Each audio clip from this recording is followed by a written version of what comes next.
is Satyam. Good morning, good afternoon, good evening, and one and all.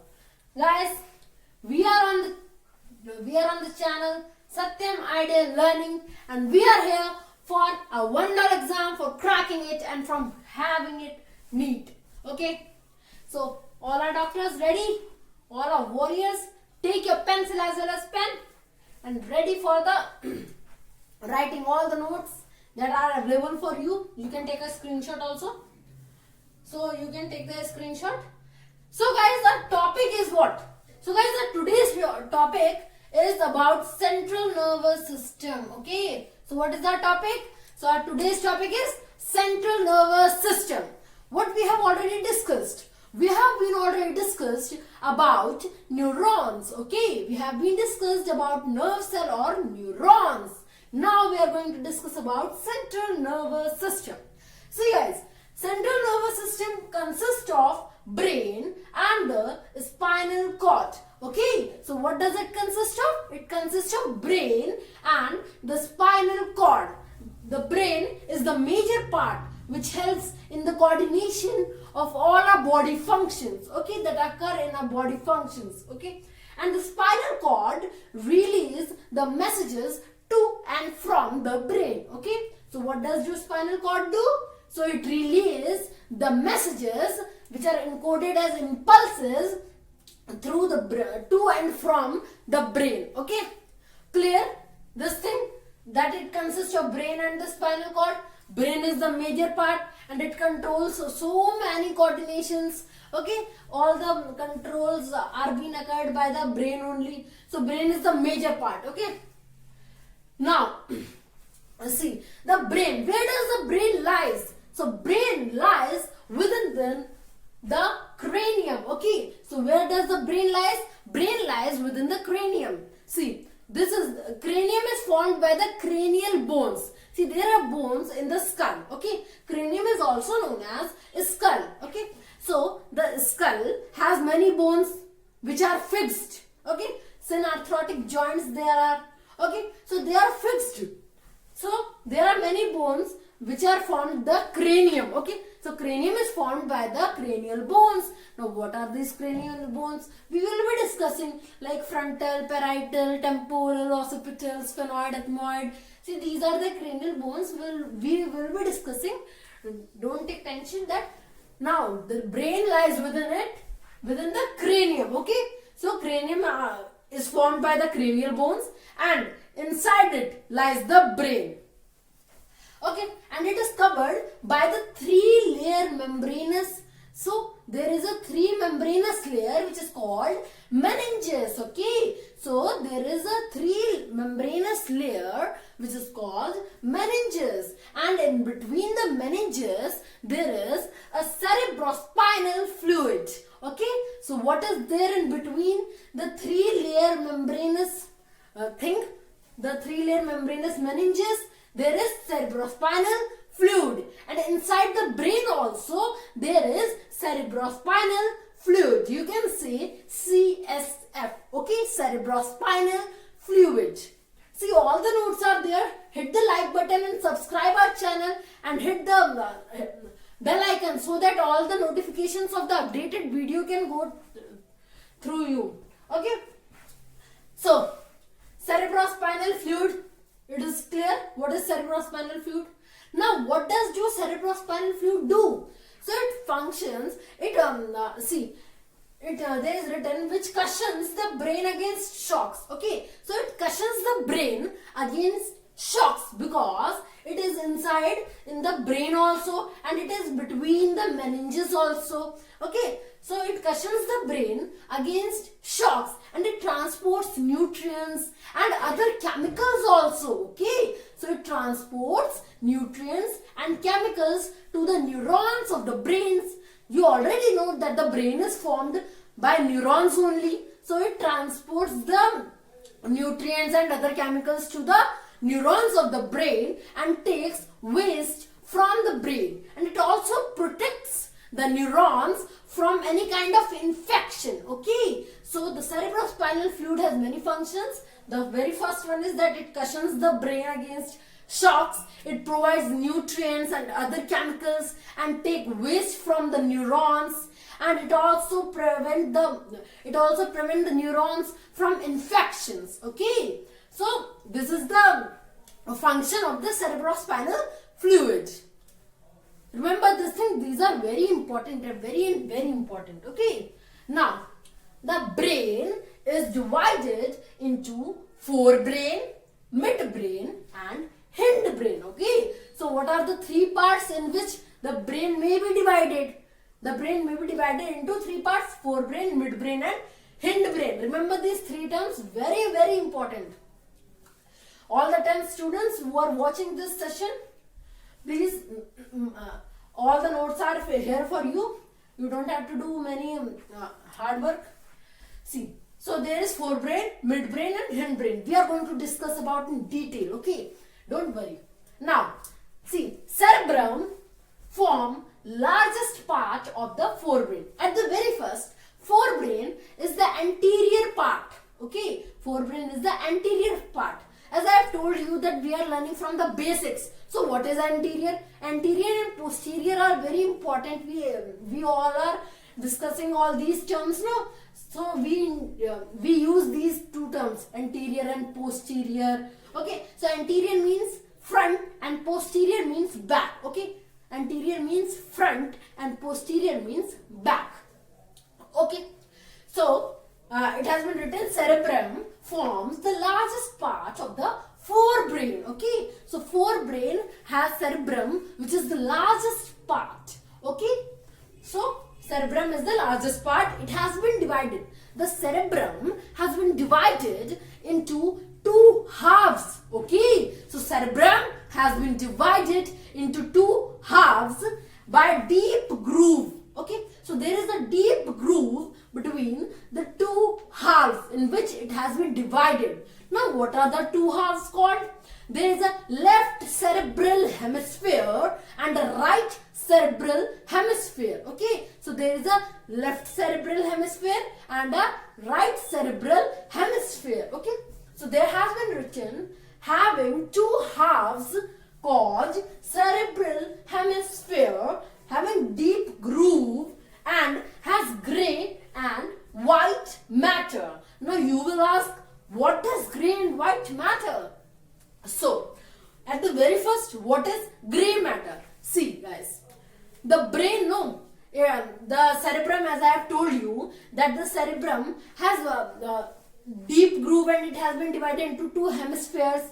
See, it has folds also. It has many folds, and these folds are very compact, and it provides a greater surface area and accommodate very many neurons. Okay, it has very many neurons inside the folds, so it accommodates very many neurons and a larger surface area. Okay, so now what are grey matter and white matter?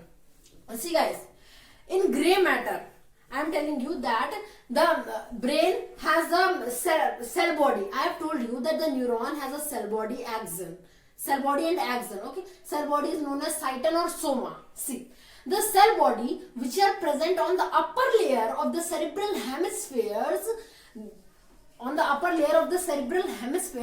it gives a grayish kind of appearance, and that is why these cell bodies are known as grey matter. Okay, so these cell bodies are known as grey matter. And what are white matter? See, I have told you that it has axon also. There are myelinated axon and unmyelinated axon. See, myelinated axon have myelin. Okay, so the axons which have myelin, okay, the axons which have myelin are called myelinated axon, as I have told you. So the axons are present at the deep. They are formed in the bunch kind of appearance, and they are formed in a white kind of appearance. The color may be formed in the white. Okay, so color has been formed in the white kind of appearance, and they are formed in bunch, and they are in the interior side of the cerebral hemisphere, cerebrum. Okay, cerebrum. So they are in the interior side. Okay, and that is why the color is white. So that is why they are known as white matter. So remember what are gray matter and white matter. Gray matter are formed by the cell bodies and the white matter is formed by the axon. But remember one more thing, that the axons are mostly myelinated. The axons are mostly myelinated. Myelinated axons do encode very fast impulses than the unmyelinated axons. Okay. Now, see, interior of the forebrain. Okay, interior of the forebrain has three interconnected cavities called ventricles. Okay, so it has three interconnected cavities which are called ventricles. Ventricles, I am underlining it also. Okay, these are very important terms. And ventricles is it has the it has cerebrospinal fluid inside it. Okay, so it has three interconnected cavities which are called ventricles, and ventricles has cerebrospinal fluid inside it. Now what is the function of the cerebrum? Cerebrum is the site of intelligence. Okay, it is controls all the voluntary activities. Most of the voluntary activities are controlled by the cerebrum only. Okay, so it controls the voluntary activities. Okay, voluntary activities that we can control, like sleep. There are many points in the brain, like sleep, hearing, sensation, feeling, pain. So all these are for speech, thought area is also there in the brain. So these are the part in the brain. All these are the point in the brain which are present. Okay, at different parts of the brain. Okay, side of the brain. Now, coming on the forebrain only, that it has the hypothalamus also. Hypothalamus is the area. So hypothalamus is what? It is an area and it is linked through the pituitary gland. Okay, it is linked through the pituitary gland. It controls the endocrine system. Okay, there is an endocrine system and it has been controlled by the hypothalamus. Okay, so hypothalamus controls the endocrine system and it links the pituitary gland also. Okay, and it controls actions like fear and anger. Okay, it is very clear, guys. Now, come on, doctors, on midbrain. We have done the dissection, forebrain, midbrain and hindbrain. Come on the midbrain. As the name suggests, it is in the middle. Okay, so midbrain control eye adjustment. Okay, the eye adjustment, like when you go in the when there is a direct sunlight, when someone will put a torch in front of you, then the pupil size will decrease and increase. No, you know that from the reflection of light, the pupil size increase or decrease. Okay, so that is why this eye adjustment, who controls this eye adjustment?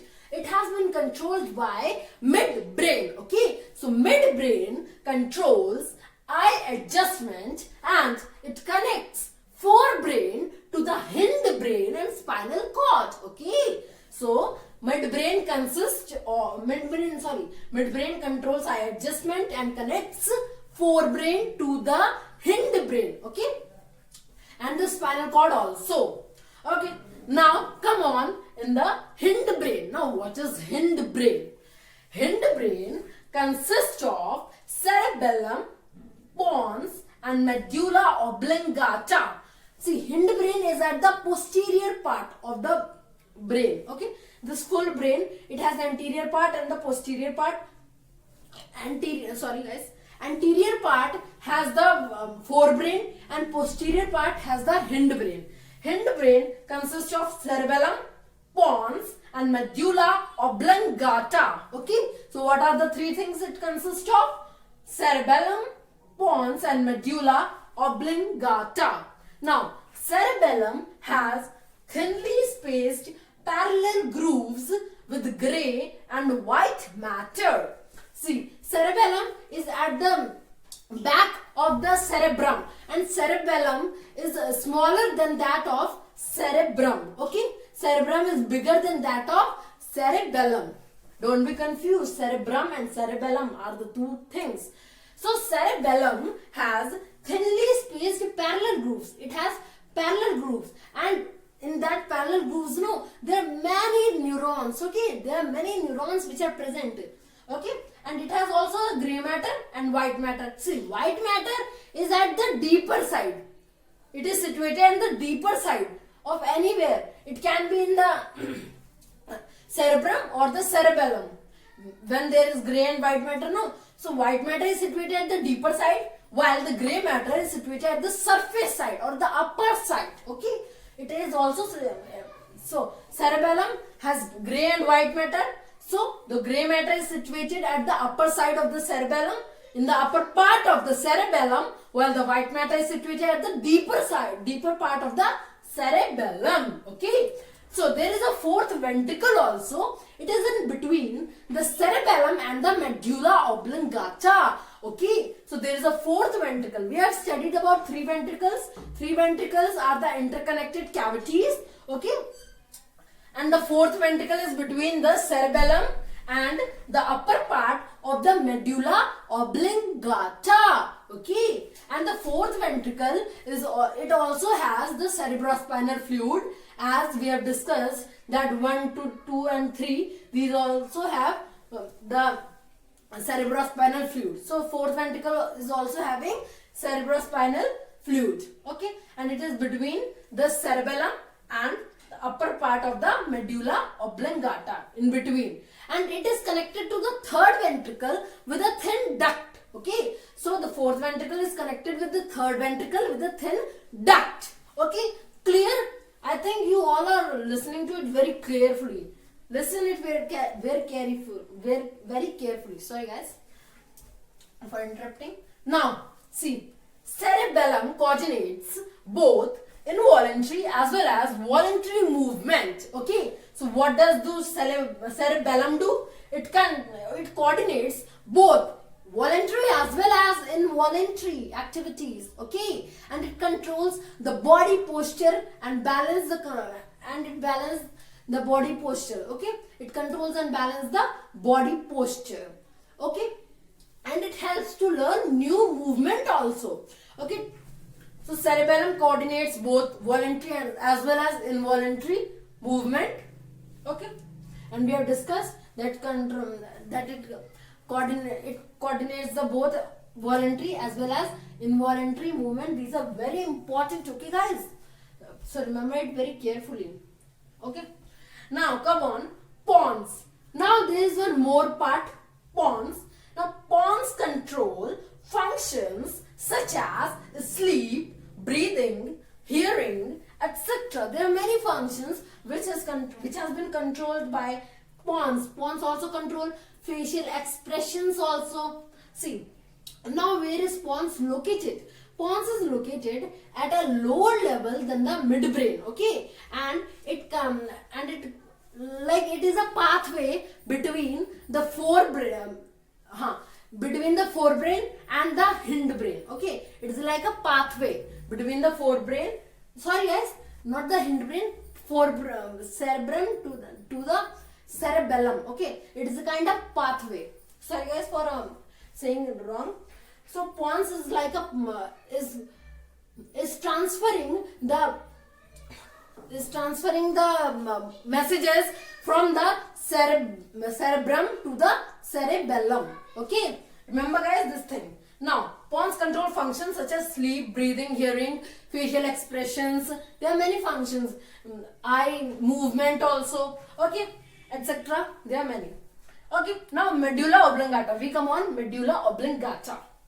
Now medulla oblongata controls involuntary actions. It is in the slightly lower level than the cerebellum. Okay, it is a slightly lower level than the cerebellum, and it is connected to the spinal cord. Okay, remember medulla oblongata. It is a slightly lower level than the what I have told you, that cerebellum. Okay, so medulla oblongata controls involuntary actions. Okay, involuntary actions are controlled by medulla oblongata.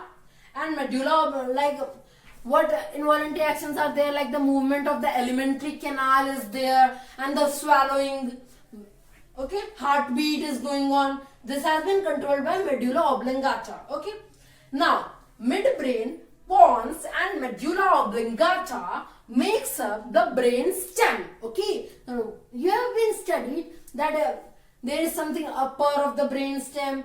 The brain stem term comes. Okay, brain stem term comes. Okay, so now what is brain stem?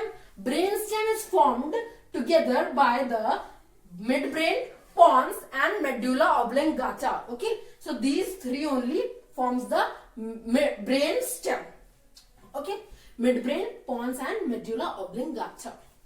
Now, spinal cord is bundle of nerves arranged in narrow canal called central canal. It has been like a fashioned like structure, the spinal cord. It is a bundle of nerves, okay, and it is inside the central canal. Okay, it is very much clear that spinal cord is a bundle of nerves and it is arranged in a fashioned like way, and it is arranged in a canal. Narrow canal is there, which is known as the central canal. I am telling you that in the spinal cord, it starts from the fourth ventricle, or it starts from the fourth ventricle and it ends in the vertebral column. Okay, and it has been protected by the vertebrae. Okay, so it has been protected by vertebrae, and it starts from where? It starts from, remember, fourth ventricle, and it ends in through the vertebral column. Okay, so it goes on the vertebral column. It also has grey matter and white matter. And it like this, like what I have said you, that the cerebrum only, it has meninges. Okay, it has meninges, the three membranous wall, the three membranous layers. Okay, it has meninges, which is covered by has inside what? Cerebrospinal fluid. Okay, so this spinal cord has meninges, which has cerebrospinal fluid. Okay, and fourth ventricle also has cerebrospinal fluid. And from the medulla oblongata only, this central canal, this the vertebral column is coming. I have told you that spinal cord starts from the medulla oblongata. Okay, so this is clear. Now we have been discussed about the central nervous system, all about the cerebrum, cerebellum, pons, medulla oblongata. Okay, and the brain and the spinal cord also. Spinal cord relays messages to and from the brain. Okay, so thank you guys.